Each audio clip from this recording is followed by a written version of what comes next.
Hi, and welcome to our third and final on-demand webinar with Andrew Moore from Ridgeview Advisors. Hope you've enjoyed the heck out of the first two, and we're excited to talk today about how to implement your new routines and focus on continuous improvement. And we're going to learn about the armadillo, which I'm personally very excited about. So I'll let Andrew take it away. Awesome. Thanks so much, Samantha. So today we're going to talk a little bit about how to codify and improve the processes that we have been working so hard over the last two webisodes here to get moving in the right direction for you. So just real quick, again, tell you a little bit about Ridgeview and about myself. Ridgeview was founded so that we could help MSPs and organizations operationalize trust. And really what that means is being able to take the processes and the systems that have made these companies a success and create a scalable solution so that you're able to exemplify a trusted advisor out in your community all the way through the sales process and into your operational execution with your clients. And then from there, being able to keep those clients happy, be able to help expand into additional services for them and to grow your business profitably and scalably. So if you have any questions, we'll be happy to address those at the end of the webinar with some information that you can use to reach out to myself and Ridgeview as an organization. So let's get into the meat of what we're going to talk about today. Today, our objectives. We are going to understand what routines are required to create a better set of data and processes for our organization. We're going to define check-ins, routines, and meetings. We're going to know how to build continual improvement frameworks using the armadillo race process, which I've got my shirt on, so I'll tell you a little bit about the armadillo. Understand the importance of an LMS, learning management system, and process documentation and building a strong team. By the end of today, we hope that you'll have a framework on how to consistently improve your team's performance, explore best practices for daily routines, identify key points for process documentation, and review the need for a learning management system, which I think is so important for most organizations. So let's jump in to armadillo tapping and what I'm talking about when I talk about armadillo races and armadillo tapping. So this happened to me, I guess it was probably 10 or 12 years ago. I was at a festival here in Texas. For all of those who are not from Texas, we have armadillos here. They're very cute little creatures. They look like little armored possums. They're fantastic. They're cute. They run around.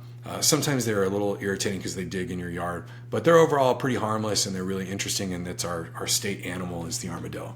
And at this festival that I was at, they had this big box. It was a big outdoor festival, and it was a big fenced off box area, and it was huge. It was probably a 50 by 50 box, and all around this box was this fence that was made up of like wood, so it was very solid. And inside the box there were a bunch of kids running around, and when I looked inside the box there were a whole lot of armadillos. And on one side of the box there was a red line, and on the other side there was a white line, and there were like lanes painted inside of this box. And all the kids had these leather gloves on, and they would run around and they would grab these armadillos and they would hold them, and then they would let them go and they would race each other. And I got super excited because I was like, I'm going to totally whip all these kids because I'm going to go get the fastest armadillo that they have, and I'm going to point it in the right direction, and it's just going to go because I know how to pick an armadillo. Like, I just felt inherently confident that I knew which armadillo was going to be the fastest one. So I got into the box with everybody, and I went and found what I assumed to be the fastest armadillo, and I quickly grabbed him, or her. I'm not entirely sure how to identify the armadillo sex, but I did grab the armadillo, and I was like, all right, cool. So we're going to point this armadillo in the right direction. And so I got on the line with all the kids, and I was looking around at all the kids that I was going to whoop in this race, and I set the armadillo on the ground, and like all the kids, and then when they blew the whistle, I let my armadillo go. My armadillo took off, and he was going super fast, and then all of a sudden, as I was getting all excited, the armadillo did something that terrified me. He turned around, and he ran into the corner, and he curled up in a ball. And then I realized as I watched the race progress that the kids would actually walk along behind the armadillo and they would kind of keep the armadillo moving in the right direction by tapping this armadillo as it started to veer off course. And the ones that were effective at not over tapping the armadillo, but just keeping the armadillo on track enough so that it didn't get distracted, actually were the ones that were the most successful. So I went and I grabbed the armadillo again, still thinking it was the fastest armadillo in the box. And the next time that they had an armadillo race, a few minutes later, I was able to release the armadillo, and I was very, very competitive with my armadillo. So after this whole process had proceeded, I realized a couple of days later what an awesome metaphor this was for what we were doing in our business at the time, which was trying to create processes and systems with these unruly things that we call employees or clients or vendors, right? So all of these things that can kind of go sideways and go off in different directions. We as managers or as business leaders have to find ways of being able to aim them in the right direction and allow them the opportunity to move forward, but still be there to help guide them through the process. So that's what armadillo racing is all about, and that's what we're going to talk a little bit about today. It's the reason that Ridgeview Advisors has an armadillo as our logo, as our mascot, and I'm going to walk you all through this because I think it's really important, and it's a very simple way for you to prepare your team, and it's an easy way for you to think about the processes and people that you're working with in a way that makes it less daunting when you're doing process creation, right? So the first thing to do in order to win an armadillo race is to aim your armadillo, right? Figure out what direction you want to send that armadillo, how far it's going to go, what your thought process is on how it needs to get from point A to point B. Then you need to get prepared, right? While you're aiming your team or your armadillo, right, you need to hold them in place before you release them. Prepare yourself for what you're going to do, right? Setting your KPIs, building your check-in cadences, right? Get a plan for what this is going to look like as you begin to move this forward. And then after you release your armadillo, your team, after you say, okay, we've got all of our planning in place, we've been trained, we're ready to go, then you need to walk along with them and gently tap them in the right direction so that you can ensure that they don't go completely off track. And then just remember that sometimes you will have a process or a person or something that just goes completely sideways, right? And that's okay, right? Don't be afraid sometimes to, as we would say, like grab the armadillo, set it back on the starting line, reset expectations, re-aim, right? Re-prepare, and then release again so that you can be successful. So we're going to talk about how each of these 4 things that you do when it comes to your process management as we use the metaphor for armadillo racing, like how you get your team prepared to do these things. So step 1 is aim. You have to establish your direction. And so whether that's a process, whether that's an entire department, whether that is simply working with your team members on a day-to-day basis, week to week, you want to figure out exactly where you want to go.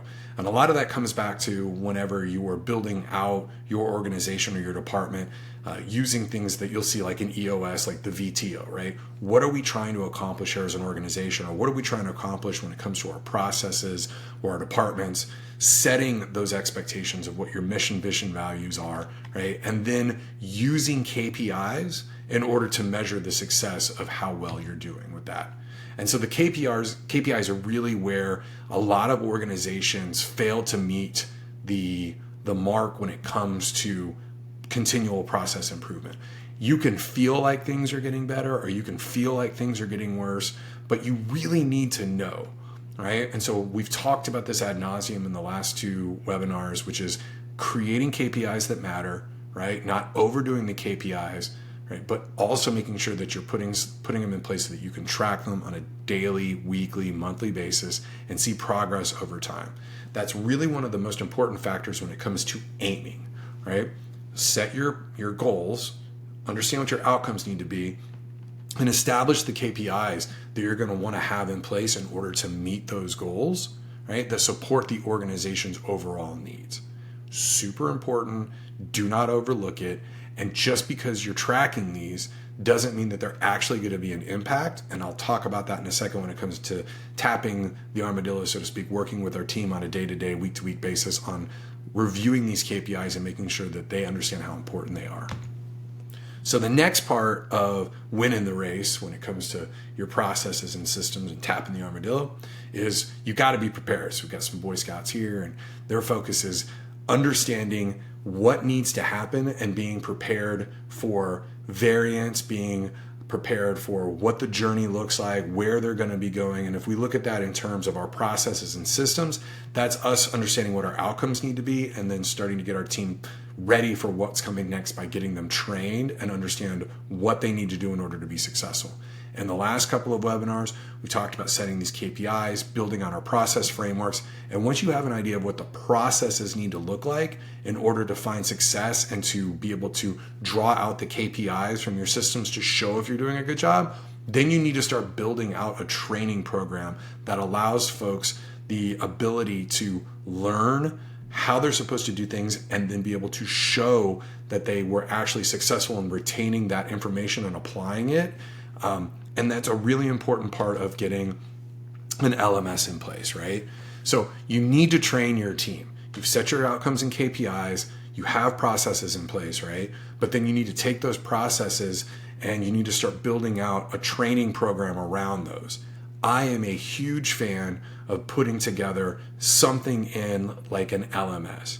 There's some LMSs out there that are not that expensive. Talent LMS is pretty inexpensive. If you're using a PEO, companies like Insperity will have options for you to be able to use their LMS, right? And you can upload information into it around the types of processes that you're asking your team to be trained on. And what I think is really important when it comes to training your team is that as you train them what the processes need to look like and how they're supposed to be successful, along the way within that training module, you need to be testing them to make sure that they are retaining that information and being able to tell you that they understand what's going on.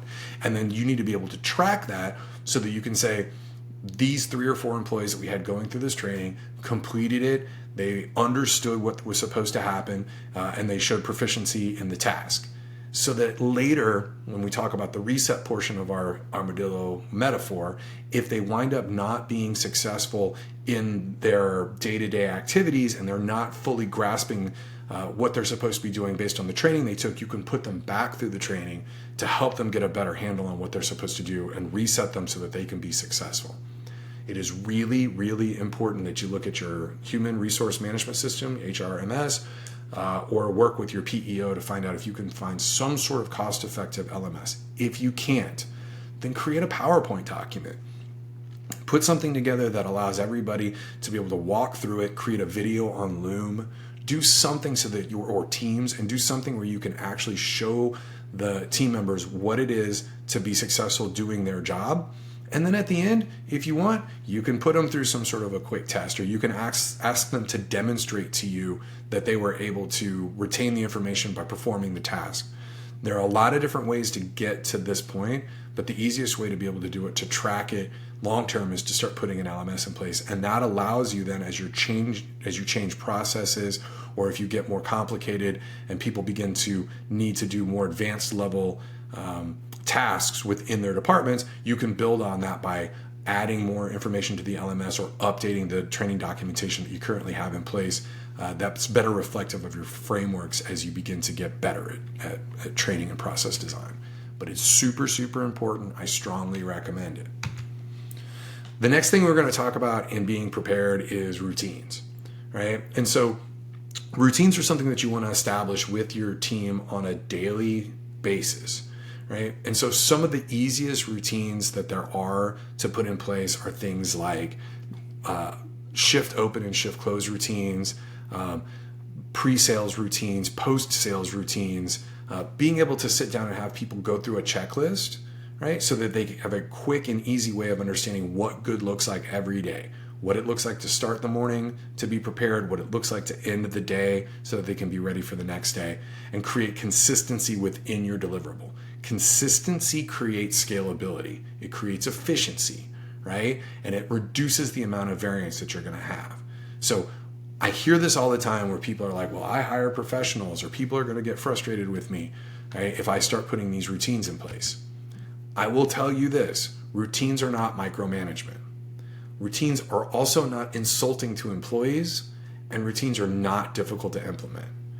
And when I hear these sort of concerns or challenges to the idea of putting a routine in place when it comes to how someone should do their job, there are certain professionals at some level that may not need daily routines or weekly check-ins for specific tasks, right? But then there are a lot of professions out there that have routines and checklists when it comes to how they're doing their job when it comes to complex tasks, right? Like airplane pilots and doctors, they have routines that are required of them whenever they are taking off in an airplane or landing an airplane or about to do surgery, right? You can have a project professional in your managed IT services department that before they make changes should go through a checklist to understand whether or not they're prepared for the issues that might arise, right, as they go through the process of making these changes.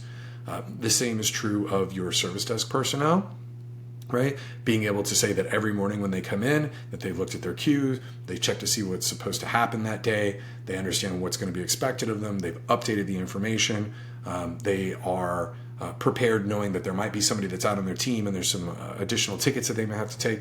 There's a lot of different ways that you can create these routines so that people can be more successful. And over time, they become very quick for the team members to go through because they're used to being able to do them. They're not difficult to maintain. These routines should not be, an hour's worth of checklists and information. They should be, a 10 to 15 things maximum that they're supposed to kind of quickly go through and be like, okay, I checked this, and this. I'm ready to go, right? And they're used to create accountability. One of the things that I like to say is you don't have to approve somebody starting their day or ending their day because you looked at their routines and said that they had been completed effectively.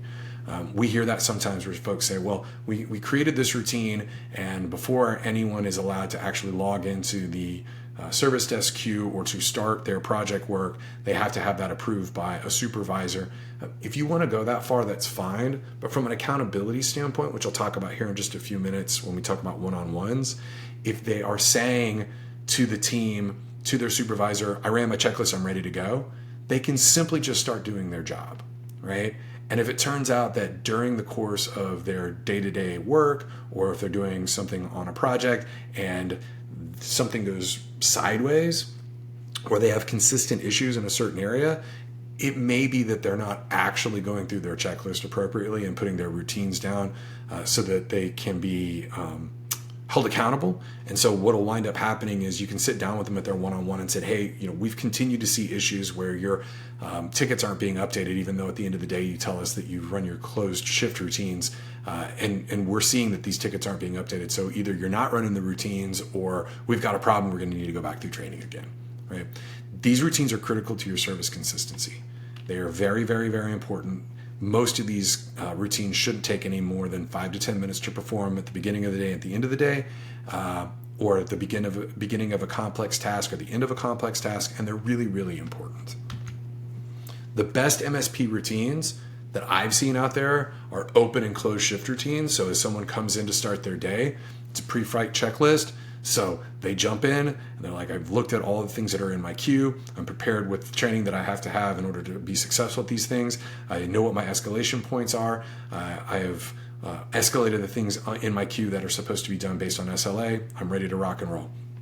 Closed shift routines are critical. I've updated my tickets. I make sure that I've got my information entered. I've communicated with all my clients. I make sure that I've escalated to the after hours group if I need to.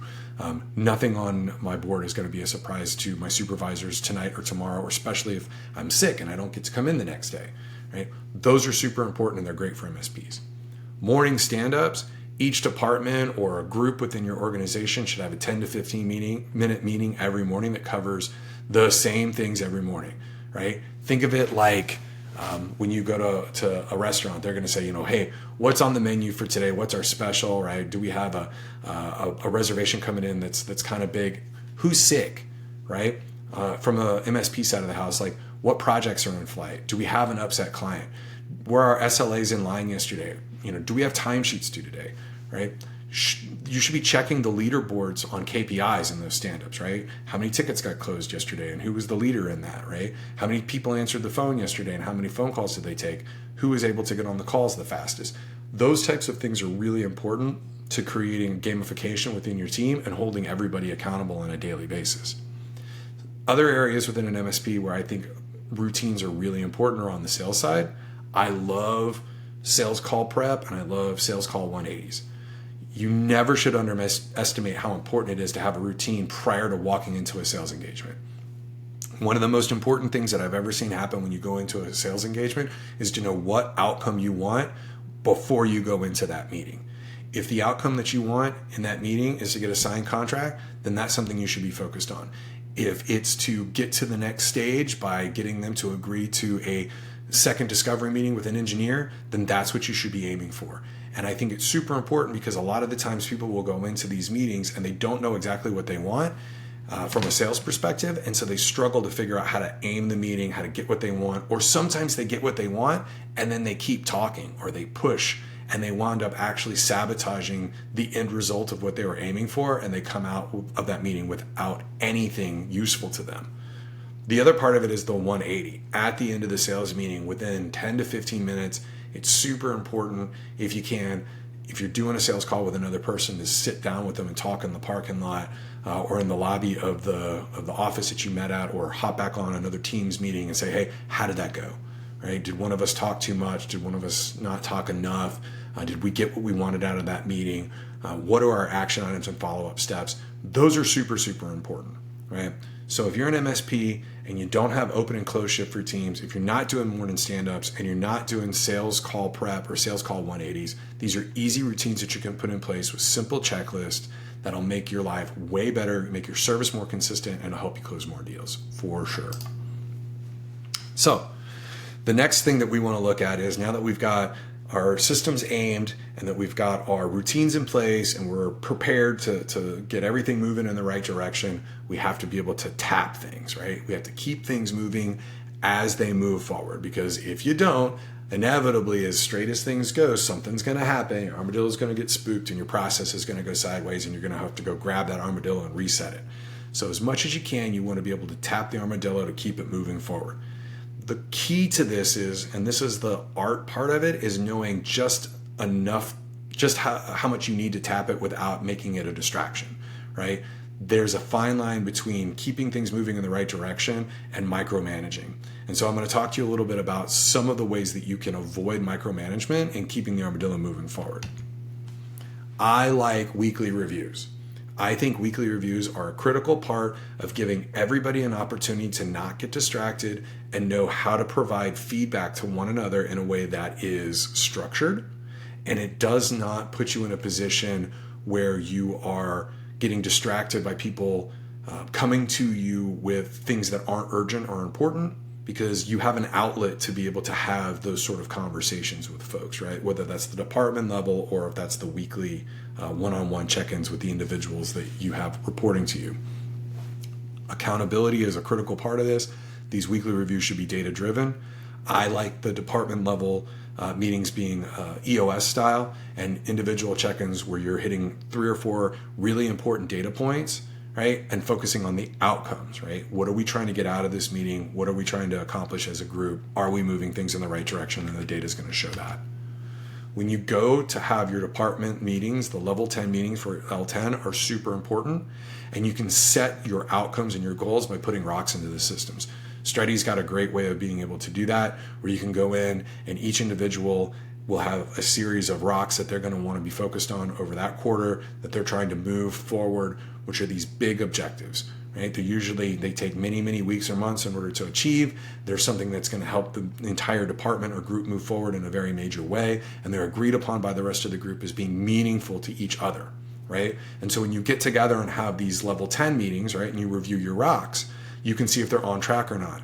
And everyone within the group or the department can focus on keeping things moving in the right direction by doing these meetings on a weekly basis, so that it doesn't go sideways.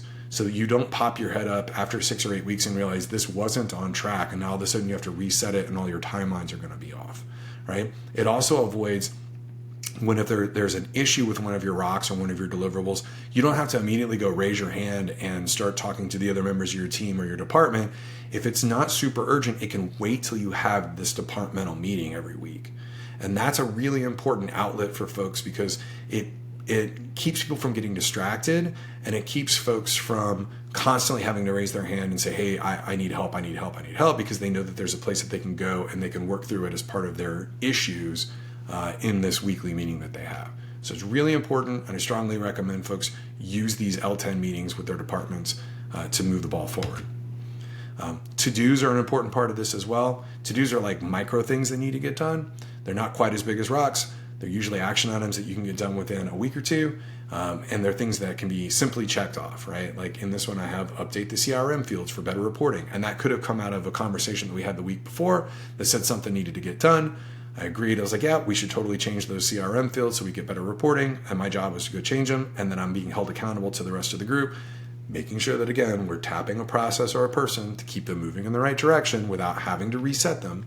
And we're keeping our focus on what our long-term outcomes are through our rocks and through our data points, right? To-dos, rocks, super important when it comes to making sure that you're keeping your people and processes on track. And then we come to weekly meetings, one-on-one. We talked in our last webinar about the 3-9 rule, about making sure that you don't have too many people reporting to a particular lead or manager, because you really want to be able to have one-on-ones with them. The one-on-ones are super important, right? This is that tapping part, and this is where it stops you from being a micromanager, where you don't have to ask them what they're doing every day. It's all going to be reflected in the KPIs, right? So if at the end of the week or from Thursday or Fridays when you're going to have some of your one-on-ones, you have your one-on-one with your team member and you go through their KPIs. Quick and easy way to look at it. Let's talk about a salesperson, talk about their activities. We'll talk about their networking events. We'll talk about their pipeline. Hey, where are we at? How many activities did you hit? How many phone calls did you make? Right? How many follow-ups did you have? How's your pipeline looking? You do that for a few minutes. Then you start asking some quick questions. What's going well? Right? How are things going that you like? What's not going so well? What do you need help with? Right? And then how are we doing on your training? How do we look on your long-term development? Are we moving things in the right direction there? And one of the things that I like to put in here is like the fifth element of a really good weekly one-on-one is no dumping on each other. A lot of the times people will come into some of these one-on-one meetings and you'll have an employee that's struggling with something and they make the problem the boss's problem or the lead's problem. So they'll come in and they say, hey, I got this big issue and I can't get this thing taken care of. And of course the manager is going to say, okay, well, let me look into that for you.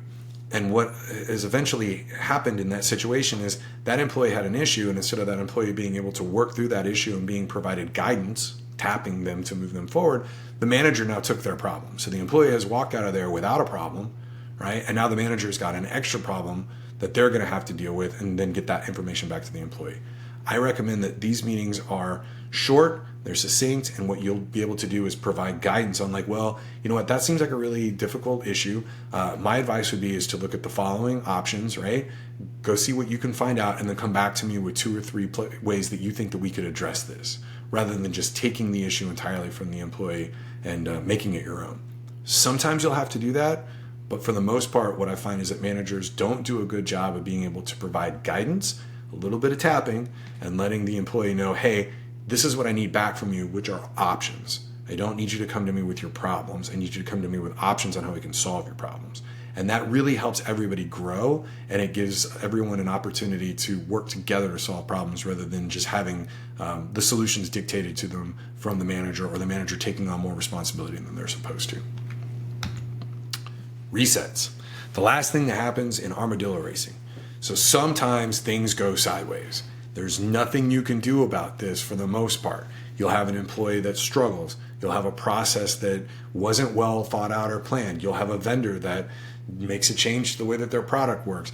You'll have a client who changes their point of contact. There are going to be times where you're going to have to reset, right? And that's okay. The goal is to try not to reset often. But when you do reset, you really do have to go back through and look at how everything was set up from the very beginning and say, okay, are we aiming things the right way, right? Do we have the right processes and training in place to make sure that we can be successful, right?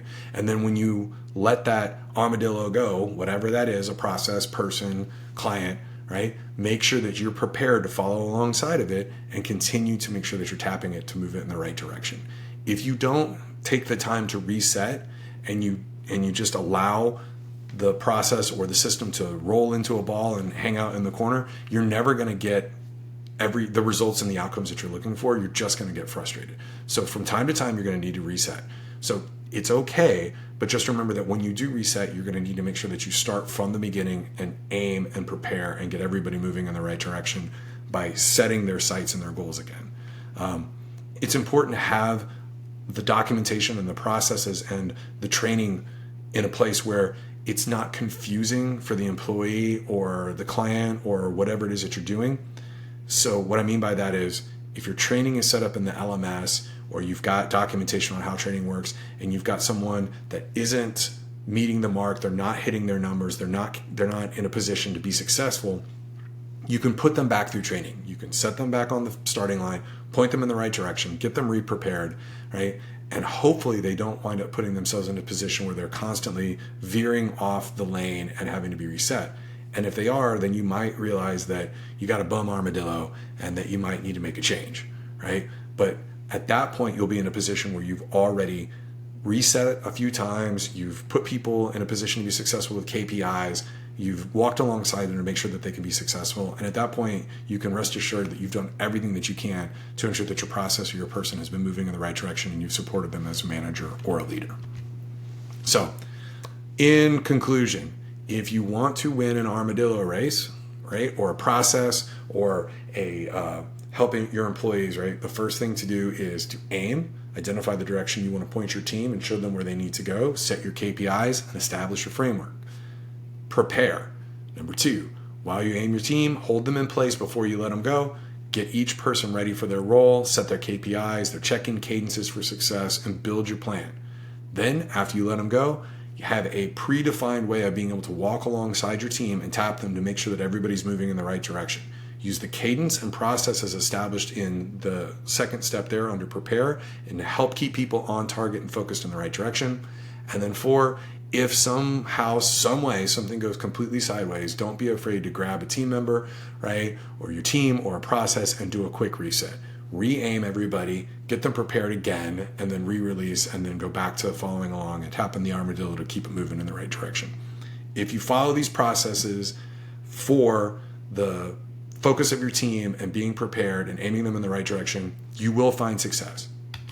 So I will say, if you have any questions about how to stay successful when it comes to process management and people management and tapping the armadillo, feel free to reach out to Ridgeway Advisors. You can find us on the internet at www.ridgeviewadvisors.com. I'm Andrew, and I want to thank Stretty and Samantha and Larry and the whole team over there for giving me the opportunity to do this web series with you, and I look forward to seeing y'all again in the future. Thank you so much. Awesome. Thank you so much, Andrew. And to wrap up from the Stretty side, I do want to mention a couple of things tied into what Andrew spoke about today. One of them is the one-on-ones. We also love these meetings, and we're going to have a webinar coming up soon about one-on-ones. So we'll send you all information about that. And I don't know if I can say this yet, so I might edit this out, but we are going to be releasing a feature soon that should help you build your playbooks in Stretty so they can be tied to your business operating system. We're super excited about everything that Andrew shared with us. Obviously, he's done an amazing job over decades of experience helping MSPs, and if you're an MSP, you'd be lucky to have Andrew helping you out. And we hope that you got a lot of great information from these webinars. All 3 are now up and live. And yeah, take a day, take a lunch, watch the webinars, and let us know if you have any questions. Thank you so much, Andrew. Thanks, Samantha. Talk to you soon. Okay, bye. Bye.